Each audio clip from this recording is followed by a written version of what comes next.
Hello दोस्तों, कैसे हैं आप सब? Welcome to my channel. आज का ब्लॉग स्टार्ट करने से पहले मैं आप लोगों को बताना चाहती हूँ कि आखिर हम किस बारे में बात करने वाले हैं। तो आप आफ्टर सीएचएसएल जब आपका सिलेक्शन हो जाता है, रिजल्ट फाइनली आपको पता चल जाता है कि आपका सिलेक्शन हो गया है, तो मन में बहुत सारे क्वेश्चन होते हैं कि भाई हमने तो वहाँ पे पीए भर कर आए हैं, हमने वहाँ एलडीसी भरा है या हमने वहाँ पे डीईओ भरा है, डेटा एंट्री ऑपरेटर। तो हमें किस तरह की जॉब मिलेगी, किस तरह का हमारा ऑफिस होगा, कैसे प्रोसेस होगा, क्या हमें अच्छी सैलरी आएगी या हमारा ऑफिस अच्छा होगा कि नहीं। तो चलिए, बाकी सब डिपार्टमेंट के बारे में तो मुझे नहीं नॉलेज है, लेकिन मैं अपने डिपार्टमेंट के बारे में आपको बता देती हूँ कि अगर आपका एक बार सिलेक्शन हो जाता है सीएचएसएल में, जैसे हमारा फाइनल सिलेक्शन हो गया, हमारा फाइनल लिस्ट में है, नाम है, उसके बाद हम वहाँ जाते हैं, डॉक्यूमेंट वेरिफिकेशन वगैरह हो जाने के बाद हम वहाँ अगर पीए भर कर आ जाते हैं, अपना चॉइस ऑफ जॉब दे देते हैं। उसके बाद जब हम घर आते हैं तो हमें वेट करना पड़ता है, क्योंकि हमारे जो भी डॉक्यूमेंट होते हैं उनको सर्कल ऑफिस, मतलब जिस अगर आप पीए के लिए जाते हैं तो आपका जो भी डॉक्यूमेंट या डिज़ायर्स होंगे वो आपके मिनिस्ट्री ऑफ कम्युनिकेशन को सबमिट किए जाएंगे कि भाई ये बंदे सेलेक्ट हुए हैं। आपके जब डॉक्यूमेंट्स मिनिस्ट्री ऑफ कम्युनिकेशन को भेज दिए जाते हैं तो वहाँ से मेल रिसीव होता है। वो मेल होता है कि आपको भाई कौन सा स्टेट चाहिए, मतलब स्टेट प्रेफरेंस आपको डालना होता है। उस स्टेट आप वहाँ पे आपने अपना स्टेट प्रेफरेंस चॉइस वगैरह भर के दे दिया। देने के बाद वहाँ पे मिनिस्ट्री ऑफ कम्युनिकेशन डिपार्टमेंट में ये देखा जाता है कि आपकी रैंकिंग के हिसाब से आपको कौन सा ऑफिस देना चाहिए, मीन्स कौन सा स्टेट देना चाहिए। जैसे मैंने प्रेफरेंस फर्स्ट भरा था हैदराबाद के लिए, तेलंगाना के लिए, तो मुझे फर्स्ट प्रेफरेंस तेलंगाना ही मिल गया था। और उसके बाद जब हम तेलंगाना में, हमारा ये तो स्टेट फाइनल हो गया। अब स्टेट फाइनल होने के बाद हमें कुछ टाइम के लिए वेट करना पड़ता है, हमें मेल आ जाता है, मीन्स एटलीस्ट 1 वीक या 2 वीक के बाद हमें मेल आता है। मेल आने के बाद तेलंगाना सर्किल से, मतलब तेलंगाना सर्किल ऑफिस से हमें ऑर्डर जनरेट होता है कि आपको अपने सारे डॉक्यूमेंट्स, मीन्स आपकी पर्सनल चीज, जो भी इंफॉर्मेशन है, आपकी डिग्री, आपका क्वालिफिकेशन, आपकी higher education, 10+2 marks, high school के मार्क्स, सब कुछ आपको उस फॉर्म में भरने पड़ते हैं। भरने के बाद उसमें ये भी पूछा जाता है कि आपने कोई अलग एग्ज़ाम दे रखे हैं, या अगर दे रखे हैं तो उसके क्या मार्क्स हैं, आप कौन से स्टेज पे चल रहे हैं, सारी चीज़ें फाइनल कर ली जाती है।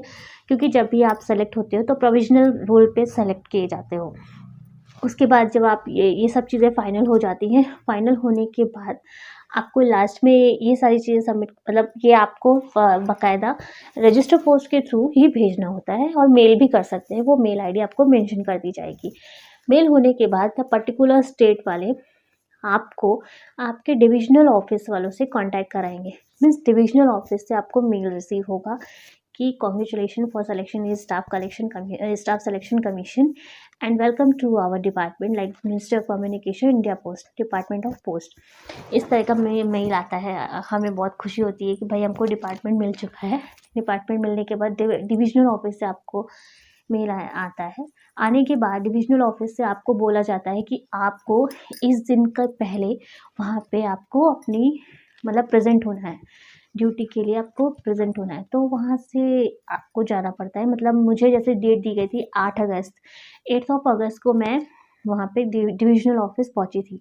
पहुँचने के बाद वहाँ पे जो एसपी सर थे, एसएसपी जो रहते हैं, वो आपको फाइनल ऑफिस देते हैं।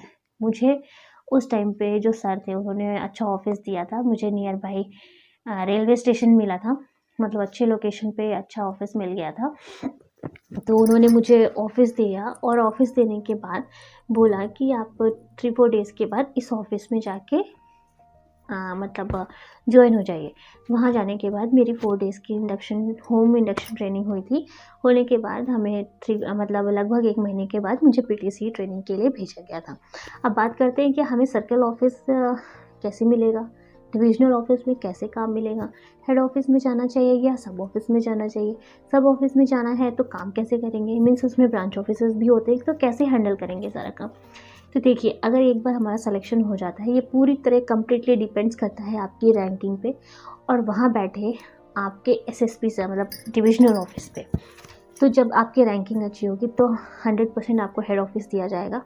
हेड ऑफिस रहते हैं। हेड ऑफिस में काम करने के बाद जब हम पीटीसी ट्रेनिंग कंप्लीट कर लेते हैं, पीटीसी ट्रेनिंग करने के बाद आपसे पूछा जाता है, मतलब एक फॉर्म भरवाया जाता है, सर्कल ऑफिस में काम करने के लिए आपको एटलीस्ट 1 साल होना चाहिए। अगर आपका 1 साल कंप्लीट नहीं हुआ है मतलब आपका फैमिली बैकग्राउंड में कुछ प्रॉब्लम है, लाइक जैसे मेरा फ्रेंड था कि उसकी मदर को प्रॉब्लम था, उसकी मदर को कैंसर था, उसके पापा भी नहीं थे, वो एक सोल मतलब फैमिली का केयर टेकर था।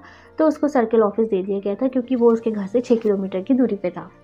तो इस तरह से एक फॉर्म्स रहते हैं जहाँ पे आप अपनी चॉइसेस रख सकते हो, बट ये सारी चीज़ें आपको तभी होती है जब आपको एटलीस्ट 6 महीने या 1 साल हो जाता है इंडक्शन ट्रेनिंग होने के बाद ही। जैसे मेरी पीटीसी मैसूर में ट्रेनिंग हुई थी, उसके बाद ही उसको वो ऑफ़िस मिला था। मुझसे भी पूछा गया था आपको कौन सा ऑफ़िस चाहिए, मैंने बोला था कि मुझे नहीं, मैं जहाँ हूँ अभी मुझे वहीं रहना है, ऐसा बोल के मैंने तो ये कंप्लीट कर दिया था। उसके बाद अगर हाँ, मैं आपको कुछ चीज़ें दिखाने चाहती हूँ, जैसे कि जब हमारा सिलेक्शन हो जाता है, सिलेक्शन होने के बाद आपको ये मेमो आता है, ये मेमो जनरेट किया जाता है। आई होप आप लोगों को दिख रहा होगा। इस मेमो में लिखा है, मैं आपको पढ़ के बताती हूँ। Department of post office of superintendent post offices, मेरा डिवीज़न आदिलाबाद डिवीज़न था। वहाँ से मुझे मेरा जो डेट ऑफ ज्वाइनिंग थी, मतलब 16 जुलाई को मैंने वहाँ पे रिपोर्ट किया था डीओ में करने के बाद मुझे ये मेंशन किया गया है कि the candidate is selected through CHSL examination 2016 conducted by Staff Selection Commission as post assistant and allotted at Adilabad division is hereby directed to undergo pre-election training for period of 2 days from 13th August to 14th August। यानी कि मुझे home training के 2 days home training देने के बाद मुझे उसी office में काम करना था। ये तो हो गया मेरा, ये प्रोविजनल अपॉइंटमेंट रहता है, इसमें मेंशन भी रहता है कि आपका जो भी ज्वाइनिंग रहेगी वो प्रोविजनल बेसिस पे रहती है। प्रोविजनल बेसिस रहने के बाद हम अपनी जब पीटीसी ट्रेनिंग कंप्लीट कर लेते हैं, उसके बाद हम और जब 1-2 साल हो जाता है तो हमें हमारा प्रोबेशन पीरियड कंप्लीट हो जाता है, यानी कि हम परमानेंट डिपार्टमेंट के हो जाते हैं, हमें कोई प्रॉब्लम नहीं होती है। नेक्स्ट जब हमारी ट्रेनिंग हो जाती है तो हमें एक और लेटर इशू होता है कि ये एक बड़ा लेटर है जो कि मुझे इशू हुआ था। होने के बाद इसमें ये पता चला कि जब हम ट्रेनिंग से कंप्लीट करने के बाद हमसे पूछा जाता है कि आपको मतलब कौन सा ऑफिस मिला है। ये टोटली कम्प्लीटली डिपेंड करता है आपके डीओ पे कि वो ऑफिस चेंज करना चाहते हैं या नहीं। मैं एक लड़की थी, मुझे अच्छा ऑफिस मिला था और डिविजनल ऑफिस ने मेरा चेंज नहीं किया था। सो बाकी जो मेरे साथ 4 बंदे सेलेक्ट हुए थे उनको डिफरेंट ऑफिस में डाल दिया था, किसी को सिंगल हैंड में भी ऑफिस में डाला गया था, तो मुझे उसी ऑफिस में रखा गया था, उससे मुझे कोई भी प्रॉब्लम नहीं होती। सो दोस्तों, ये थी आज की जानकारी। हाँ।